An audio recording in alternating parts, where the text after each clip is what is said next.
Welcome back, boys. We got the Week 11 recap coming your way here. We had another exciting week of fantasy action that we have to talk about. A lot of games coming down to the wire, both on Sunday Night Football and Monday Night Football. Two very exciting primetime games we got to enjoy this week. We also have the wonderful privilege of welcoming Nick Langley back onto the show after a couple week hiatus. Nick, welcome back. We're glad to see you doing well. Thank you for joining us to talk ball this week.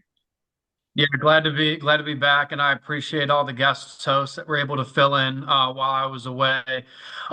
Quick note here, just to get away from football for a second, we do have Michigan State Spartan Dogs on the Champions Classic right now, representing here today. Also, want to throw out that I will not be available next week for the show, so we do have an open guest spot, and it's going to be right before rivalry week. So if somebody wants to come on and talk some shit for a rivalry week heading in and get their spot as a guest host on the show. We are opening that up for invitations for next week. So I wanted to call that out, but happy to be here this week. We're very glad to have you. Like Nick said, very hopeful someone will fill in next week. Show's definitely better to do with two people than one. So I hope someone's going to step up to the plate. Could be someone new, could be a repeat host. Does not matter to us. Without any further ado, we're going to go ahead and get into the great fantasy action that we have to cover from this past weekend. Starting off here, we have FaZe Kev putting up the league high 150 this week, taking down Cleveland Steamers with a score of 115. FaZe Kev improves to 4-7, definitely helps their chances of escaping the toilet bowl here to finish out the season. So much new win for them. Led by Josh Allen, per usual, he was able to notch almost 45 points. He had 6 total touchdowns in this one, including 3 on the ground. You're always going to be very happy to see that out of your quarterback. Nothing unusual compared to what we've seen out of him all year. They're definitely very happy to see that. And then Trey Henderson, he was able to find the end zone 3 times himself, able to get 30 points. Also makes it very hard to be beaten. He notched 20-point performance by Drake London behind that. And that would be just a little too much for Cleveland Steamers to overcome this week. So FaZe Kev on the back of those 3 performances, like we said, they improved to 4-7. See if they're able to stay hot to finish the regular season out here and escape the lake or and maybe even the toilet bowl as a whole come season's end. Yeah, and over here we just had a lot of some of the same inconsistencies raise their ugly head again this week. We were able to get good performances out of McCaffrey, McBride, and the defense, which have been some of our consistent pieces so far this year. But as we saw, there was not a lot else that really happened this week. So one of the things that we definitely need to do moving forward, again, like we need to get healthy. I was at the point on Sunday where I didn't have any receivers to start. I had to go pick somebody up. But we like that's kind of the name of the game right now. Like I feel like we've got a good team here. We've got a lot of the good pieces in place. We got to get some of that consistency back. Kind of calling out those second year receivers. Marv having an appendectomy. We need you back, bud. Brian Thomas, he's been banged up all year. We need you back. Worthy's been banged up. We need you to get it figured out. And also, team captain Patrick Mahomes. He's been playing not great football for the last month, and he'll be the first person to say that. We're going to need that consistency come back if we're going to make a stretch run here, or it's going to be another season of what if. So, definitely want to praise FaZe Kev here. They put up a hell of a performance. They got a hell of a team. But we need to definitely look internally and make sure that we got our shit in order for these next couple weeks. Do you have any words for Justin Herbert after you gave him the start over Mahomes and he put up 3.8 for you? Better start learning the bench, bud. Yeah, that's not gonna fly. Justin Herbert, yeah, worst performance I believe of his entire career. You better hope that Madison Beer is comforting you because I will not be this week. Oof. It's hard to hear, but I'm sure, it's always easy to get over with a hot girl in your arm. Yeah, it could be worse. Could be worse. All right, moving on to our second game of the week. We had PC Principal squeaking out a 108 to 94 point victory over the Philly Chicos. Philly Chicos suffer their first loss after a 6-game win streak coming into this one. PC Principal gets an ugly win, but a much needed one. They currently hold sole possession of the final playoff spot now. They have officially claimed it back from Cam Pams. So they're definitely happy to see that. So let's see how they were able to get it done. Top of the lineup, Baker Mayfield had a manageable day, 18 points in the loss to Buffalo. Nothing to write home about, but played decent enough to get the job done in this one. Brown and Smith and Jigma with 19 points really lead the way for them. A few single-digit performances here to round it out. But the specialists played okay. Tennessee held Houston only 16 points, able to get 17 and a half fantasy points there. It's not the most impressive performance PC Principles put together, but they squeak out a win nonetheless. It was a much needed one. As we said, they now hold a playoff spot. See if they're able to keep hold of that as the season ends here, but definitely I'd rather be in the driver's seat than on the other side of things. Yeah, for the Philly Chicos here, they had to this was Jonathan Taylor's bye week, and they definitely felt that this week. As it wasn't the best performance out there. You got Nico Collins. It's really been on a resurgence lately with Davis Mills at quarterback, putting up 22 points as he's looking just like the Nico Collins that we expected going into this season. Quentin Johnson, unfortunately, fell flat with that horrendous Los Angeles Chargers game that we just highlighted. And then Khalil Shakir, an interesting only 0.2 points in a kind of weird day for pass catchers over in Buffalo. They did get a nice performance out of the Baltimore Ravens defense, putting up 24, but only having those two 20-point performances, Jalen Hurts not even being able to cross 20, and then a couple either goose eggs or near goose eggs does translate to an under 100 point score here. So luckily for the Philly Chicos here, they'll be getting Jonathan Taylor back next week, and we'll hopefully be able to fill in some of these pieces. Again, still in the driver's seat, still in first place, still has a hell of a team here. This is one of those ones where I feel like you just chalk it up and you just move on. I don't really see this as being kind of a long-term thing for them. All right, moving on to our third game of the week. Yours truly, Texas A&M suffered a heartbreaking loss. Came all the way down to the wire. Almost came down to the knees at the end of the game for Dak Prescott. We were just a little bit too far behind for that to matter. We go down 143.16 to 142.78 at the hands of Gliz Mafia, as both teams now sit at 5-6. Yeah, this was one of those games that Travis mentioned earlier. Like it came down to the absolute wire, like the last drive. Like there was the thought when Dallas got the ball back, hey, first and goal from like the 4, maybe they just punch it in with the running back, and they decided to show mercy on the Raiders, which not a lot of teams do. So luckily for Gliz Mafia here, they did show mercy, and they were able to squeak by. Oh God, what's the math? They're like a point four point Yeah. point four point per victory. But yeah, we had Dak Prescott and CeeDee Lamb going on Monday Night Football. Dak putting up 30 points, CeeDee Lamb getting a touchdown and 66 yards as well. Devon Achane has been incredible this season. One of the only bright spots on that Miami team as he was able to rush for 120 yards with 165 all-purpose yards, scoring 24 points himself. Josh Jacobs did leave this game with an injury. I'm praying as a Packers fan that he is okay. Hopefully this is just going to be a stinger, maybe maximum 1 week injury. It did sound like they escaped the worst, but again, hoping for the best for Josh Jacobs. And Cleesby was able to get George Kittle back in the mix here with Brock Purdy coming back. Was able to go find George Kittle for 2 touchdowns, which was massive for him this week. Was able to get some solid performances from everybody else. But again, Gliz Mafia is one of those teams right now that's trying to make that late season push.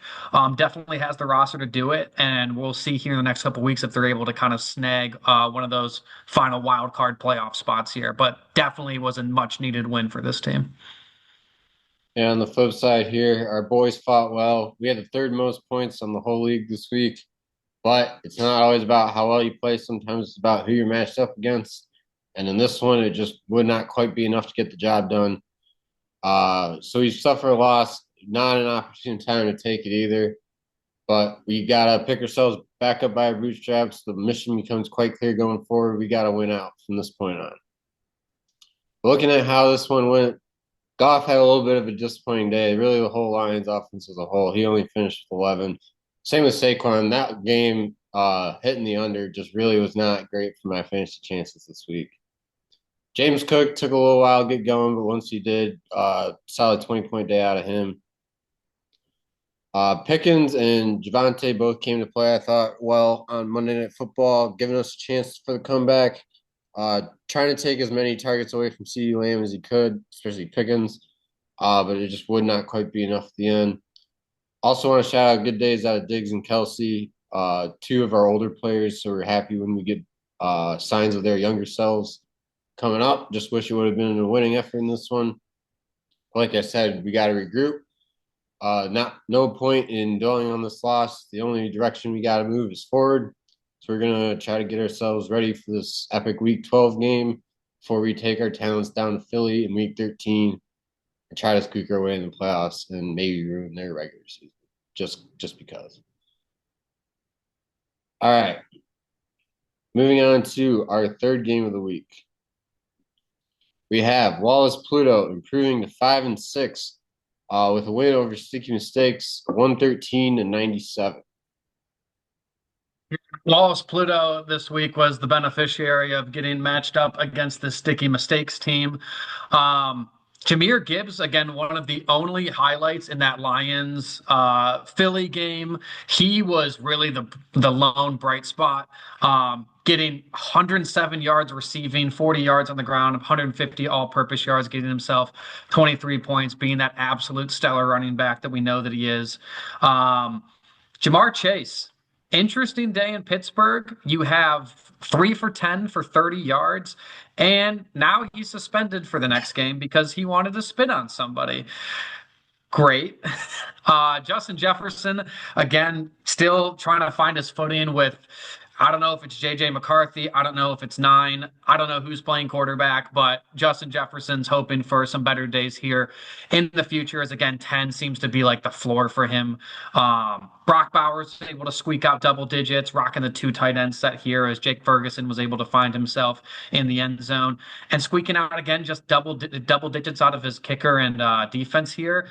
Again, not the craziest performance in the world. You had Gibbs as kind of the lone bright spot on this team, but again, just able to do enough this week to stay in that 5-6 hunt as they're looking at again trying to squeak their way into the playoffs these next couple weeks. So again, one of those wins. It's ugly, but you're going to take it.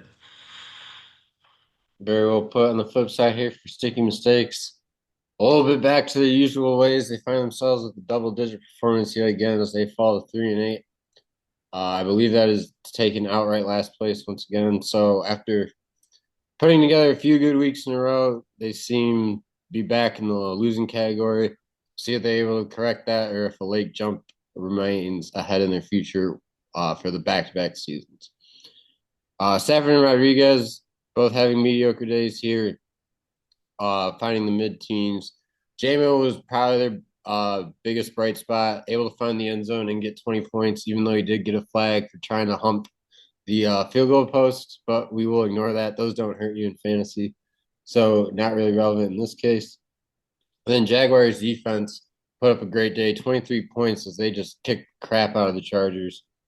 So a couple bright spots that they have to build off of in this one, but not enough as a team as a whole to get the job done. 97 points, definitely going to be reviewing the tape, seeing how they can play better next week. But like we said, for a lot of these teams, no other choice but to move on from here. So we'll see how they do going forward. And then we had our fifth and final game of the week. Fancy Feast squeaking out 120-111 victory over Can Pams. Can Pams has now fallen out of the playoffs for the time being after holding that spot for much this season. And Fancy Feast continues to lead the Michigan division, improving 7-4.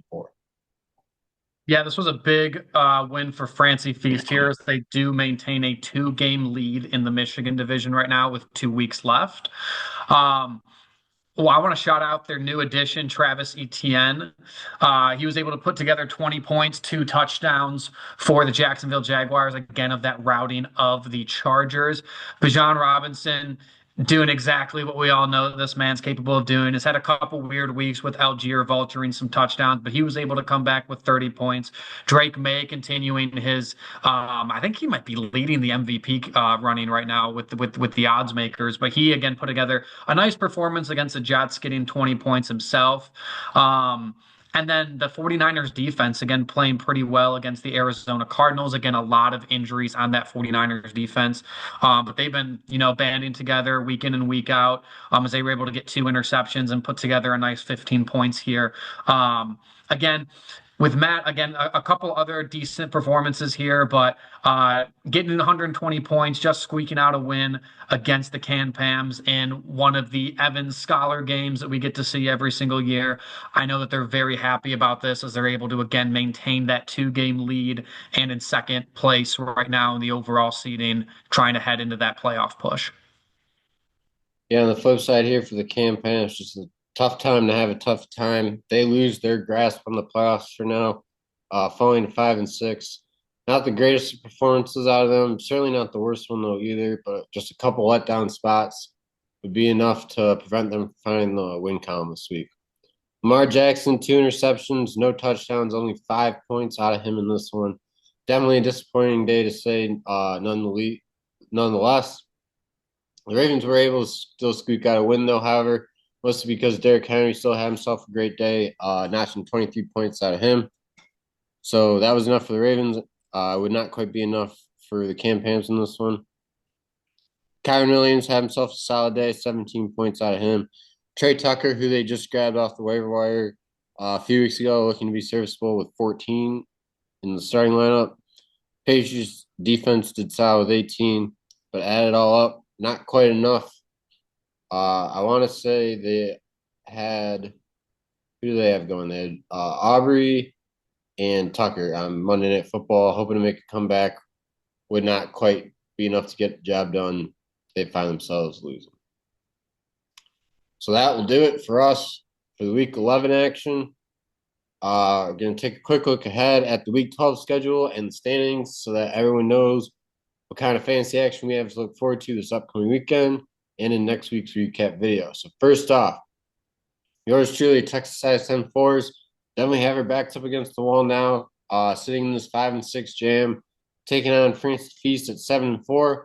Definitely going to need to find a way to get a win. Francis Feast going to be looking to punch home their Michigan Division title in style. Definitely want to clinch with a win, not a loss. They're going to be looking to do that next week. Second matchup, Gliz Mafia taking on Wallace Pluto. Both these teams sit at 5-6. Have to think the loser of this one is pretty much done with the playoff race for the year, although it could still skip the toilet bowl, which Gliz Mafia would be happy with after the way their season's going. But they definitely still want to make the playoffs if they can. So definitely a big opportunity for them in this one. We'll see who's able to get the job done there. Third matchup, FaZe Cav taking on Sticky Mistakes, 4-7 at 3-8. Mostly toilet bowl seating on the line here. Maybe a slight chance to escape, especially for FaZe Cav. But definitely need a win more than a loss. A loss would pretty much punch your ticket to the toilet bowl for both these teams. Fourth matchup, Philly Chicos looking to start a new streak after falling last week to 8-3. Taking on the Can Pans, also looking to get back in the win column and maybe fight for some playoff positioning as the season finishes out here. And then our fifth matchup, the team who just took that playoff spot from them, PC Principal, currently sitting at 6-5. But they got to go take on the Cleveland Seniors at 7-4. Nick, what do you see out of this PC Principal squad, and what are you telling your boys to get them ready for this week ahead? Yeah, PC Principal's got a hell of a squad. We played them in week 1 and we were able to escape just very narrowly. We know they got an incredible team over there. Again, we really need our leaders here to step up. We need Patrick Mahomes to have a Patrick Mahomes game. And please, everybody, join in my prayer circle for Bucky Irving to play week 12. Lord knows we fucking need it. So we need to get healthy, but we know that we're going up against a really good team here, and we got to bring our A game. All right, very well put. We're definitely looking forward to that one. Now we're going to take a quick look at the standings before we get out of here so we see what's on the line as we get to these last 2 regular season games before the playoffs begin. So first up in the Michigan Division, as we've been saying, Francis Feast currently holds a 2-game lead, which means the magic number is 1 by my calculation. So they need either a win or a loss by all these teams to clinch the division. So things are definitely looking good for them. Behind them, they got Gliz Mafia, Texas has 10-4s, and Wallace Pluto all sitting at 5-6. And we are all tied with Can Pams for the Mediocrity Bowl spots, which I guess would go to me and Cleesby. So then Noah and Can Pams would be in the toilet bowl right now, joined by Seeking Mistakes at 3-8. And then in the American division, Philly Chicos lead the way at 8-3. Cleveland Steamers and PC Principal are right behind them at 7-4 and 6-5 respectively. Currently hold the 2 wild card spots. Cam Pans is now fallen down into the toilet bowl, like we said, and FaZe Kev in the toilet bowl at 4-7, also looking to escape. So everyone's got a lot to play for these last 2 weeks. Whether you're at the top of the bottom of the league, a lot of excitement lies ahead. We'll see who's got their boys playing football at the right time, who's got the mental toughness, and who's going to squeak it out, avoid the lake, and maybe even put their name on the trophy. So thanks to everyone for tuning in this week. Nick, do you have any final thoughts before we get out of here? Going to be a really exciting week. And again, just hope everybody's able to bring their A game. Like there's a lot on the line this week, as Travis just pointed out. All right, boys. Couldn't say any better myself. Thanks again for everyone for tuning in. Hope you enjoy the football ahead this week. Peace out.